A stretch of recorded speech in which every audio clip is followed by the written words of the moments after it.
उस असुर की कहानी सुन सबके कान खड़े हो गए। कहीं न कहीं वो गलत भी नहीं था, पर कहीं न कहीं गलत था भी। अगर जानवरों के पक्ष से देखा जाए तो मृग मित्र असुर ठीक कर रहा है, पर इंसान के नजरिए से देखा जाए तो वो इंसानों को खाता है, गलत करता है। और उसका उद्देश्य ही जब इंसानों को खाना है, जानवरों को बचाना है। और अगर वो आज की दुर्दशा देखेगा, किस कदर जानवरों को जबरदस्ती ब्रीड करवाया जाता है, उन्हें छोटे छोटे पिंजरों में बंद करके रखा जाता है और उन्हें बेरहमी से काट दिया जाता है केवल जबान के स्वाद के लिए, तो क्या करेगा वो तो धरती से इंसान ही खत्म कर देगा। पर एक बात का सुकून था कि वो कैद था एक जगह पर, जहां पर संजय गया उसने उसे आजाद किया और उसे अपने अंदर समाहित कर लिया। उस दिन उसे वो आजाद कर देता अपने अंदर से, जिससे वो उसके शरीर पर हावी हो जाता। पर एक मंत्र बचा था और उसके उच्चारण करते ही पूर्ण रूप से वो असुर बाहर आ जाता। पर वो सफेद पक्षी आ जाता है और एक ऐसी लीला करता है कि संजय को उठाता है और ऐसी जगह फेंकता है जहां उसका सर किसी चीज से टकराए, उसकी याददाश्त जाए और वो पहुंच जाए कहीं और। ऐसा लग रहा था जैसे ये सब लिखा हो और अब वेदा यहां पर है। कहीं ना कहीं हमेशा से ऐसा लगता आया है कि सत्य की जीत होनी होती है, उसमें भगवान भी अपना हाथ रखते हैं। तभी तो ऐसा होता है कि लाख मुसीबत भी आती है और लगता है कि बचेंगे नहीं, पर कुछ ऐसी भगवान की कृपा होती है कि बच जाते हैं। खैर, वो सब बैठे सोच रहे थे कि उन्हें क्या करना चाहिए कि तभी आर्यन ने कहा, गुरुजी, संजय की याददाश्त गई हुई है। हमारे पास अच्छा खासा समय है उसे हराने का। मतलब आप सर को जो ज्ञान देंगे, उन्हें जो सिखाएंगे, वो उससे संजय को हरा पाएंगे। पर वो आप अभी से तो नहीं सिखाएंगे ना, मतलब कल से सिखाएंगे। जिस पर ध्यान से बैठे गुरुजी हाँ में सिर हिलाते और ये सुनकर आर्यन खुलकर बैठा और बोला, बुरा मत मानिएगा कोई जन, इतने दिनों से ये जो बवाल मचा हुआ था, एकदम माइंड रिलैक्स हो ही नहीं पा रहा था और किसी का भी नहीं हो रहा था, सिर्फ मेरा नहीं, स्मृति आपका भी नहीं, और सर आपका तो बिल्कुल भी नहीं, और प्रिया तुम्हारी तो बात ही छोड़ो। मैं क्या कह रहा हूं, आज हम यहां पर बैठे हैं, थोड़ा सा एंजॉय कर लेते हैं, यहां वहां की बातें करते हैं, कोई कहानियां सुनाते हैं, कोई गेम खेलते हैं। वैसे भी गुरुजी हमारे सामने बैठे हैं और हमारे मन के अंदर तो कितने सवाल हैं इस दुनिया के बारे में। क्यों ना थोड़े सवाल जवाब किए जाए, थोड़ा मन को हल्का किया जाए। कल की कल देखेंगे। वेदा माथे पर हाथ टिकाए बैठे थे। उन्होंने स्मृति की ओर देखा। आर्यन की इस बात से स्मृति खुश थी, जैसे वो भी इस मोमेंट को एंजॉय करना चाहती हो। वो जब से वेदा और बाकी सबके साथ आई थी, उसे अपना अतीत याद तक नहीं आ रहा था। वो हर मोमेंट को एंजॉय कर रही थी, जैसे पल दोबारा आएगा ही नहीं। और सच में बात तो यही है, ये मोमेंट दोबारा आएगा नहीं। वेदा मुस्कुराए और बोले, वैसे आर्यन की बात सही है, सवाल जवाब हमें करने चाहिए। मेरे भी मन में काफी सवाल है। आर्यन ने एकदम से बात काटी और कहा, गुरुजी, मैंने अक्सर सुना है कि जो अकाल मृत्यु मरता है, उसकी आत्मा भटकती है, वो भूत बन जाता है। पर हमने देखा है कि जिन्हें लोग जला भी देते हैं, मतलब उनका पूरा अंतिम क्रिया कर देते हैं, वो भी कभी कभी भूत बनकर आ जाते हैं। ऐसा क्यों? और वैसे भी जो अकाल मृत्यु मरा, उसका भी क्रियाक्रम होता है, और जो बीमारी से मरा बुढ़ापे में, कभी कभी वो भी वापस आता, उसका भी क्रियाक्रम होता है। तो भूत आदमी बनता कैसे है? वेदा को इससे गुस्सा तो आया था कि आर्यन ने उनकी बात को काटा, पर वो उत्सुक इतना ज्यादा था और उसका सवाल भी काफी अच्छा था, तो वेदा बस बैठ जाते। उन्हें भी इसका जवाब जानना था, क्योंकि इसका जवाब वेदा के पास भी नहीं था, और शायद सिर्फ वेदा के पास नहीं, ना प्रिया के पास और ना स्मृति के पास। गुरुजी बगल में पड़ी एक सूखी लकड़ी को उठाते और आग को फैलाते हुए बोलते हैं, सवाल तुम्हारा बहुत अच्छा बेटा। क्या नाम था तुम्हारा? आर्यन। हाँ, आर्यन। अकाल मृत्यु हो, वक्त से मौत हो, खुद खुशी हो, इनसे निर्धारित नहीं होगा कि वो भूत बनेगा, आत्मा बन के भटकेगा। ये बातें इन सब पर निर्भर नहीं करती।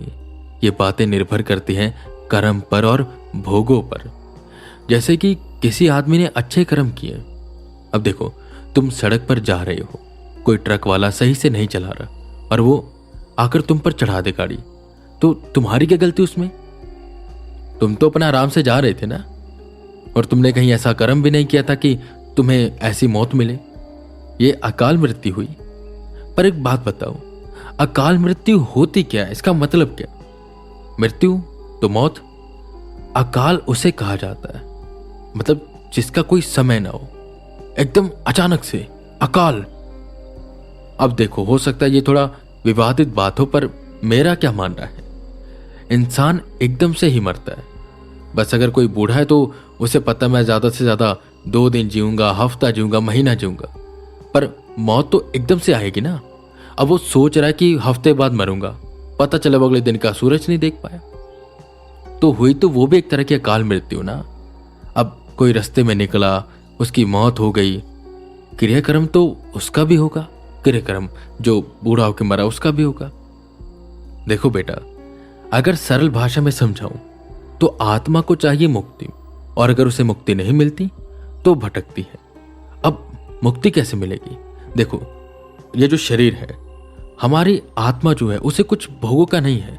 इस शरीर को भोगों की आदत हो जाती है, जैसे कि अच्छे घर में रहना, अच्छे कपड़े पहनना, महंगा फोन रखना, गाड़ी रखना, ये वो, समझ रहे हो ना मैं क्या बोल रहा हूं? अलग अलग तरह के रसपान। इस बीच वो कुछ बुरे कर्म भी करता है, और उन बुरे कर्मों का हिसाब उसे चुका कर जाना है, और जाना नहीं, चुका कर जाना पड़ेगा।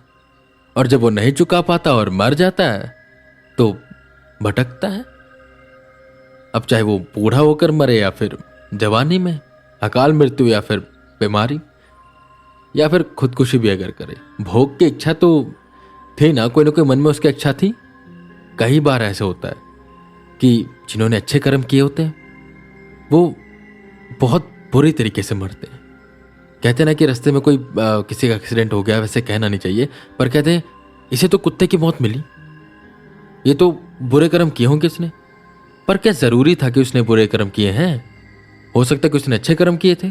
अब वहीं पर कई बार ऐसा होता है कि हम देखते हैं कि कोई बेईमान इंसान है, हराम का पैसा खाता है, लोगों को ठगता है, वो अपना जीवन आराम से जी रहा है और 80-85 साल तक जी कर गया, अच्छे से मरा, किसी को उसने तंग नहीं किया।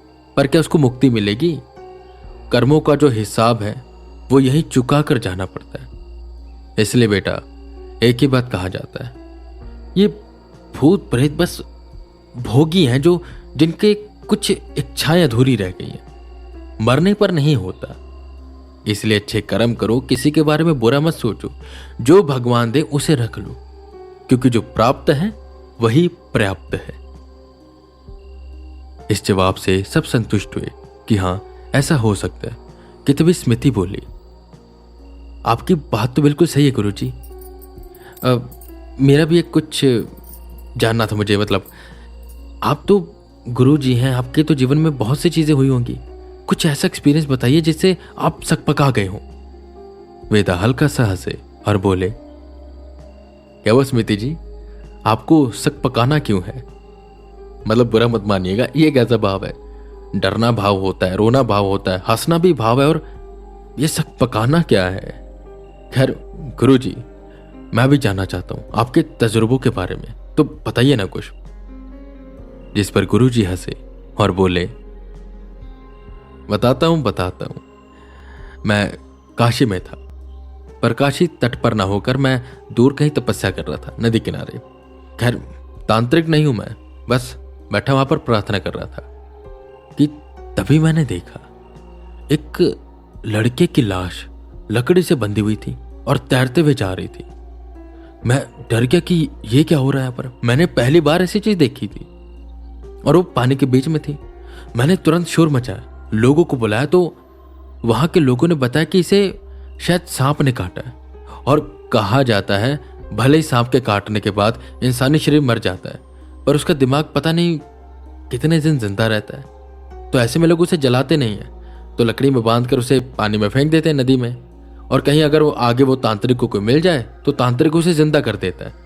और फिर उन्होंने मुझे दिखाया, उसके हाथ पर उसका नाम, पता, नंबर सब लिखा हुआ था कि किसी तांत्रिक को मिले वो उसे ठीक कर दे, बाद में फोन करके मैं बुलाए, जो भी उसकी दक्षिणा वगैरह जो भी उसके पैसे बनते लें। अब इसे अंधविश्वास कहें कि देखो, इस दुनिया में इतनी सारी चीजें हैं कि कुछ आंखों के सामने सच हो जाती हैं। अब तुमने कभी सोचा था कि कोई ऐसा शैतान होता, कोई ऐसा असुर होता, ऐसी शक्तियां होती? पर तुम देख रहे हो ना, ऐसी बेटा ये भी है। हो सकता है सच हो सकता है लोगों की अंधविश्वास हो। जिस पर वेदा सकपकाए और बोले, सच में बात सुन के तो सकपका गया, ऐसा मैंने कुछ भी नहीं सुना था कभी।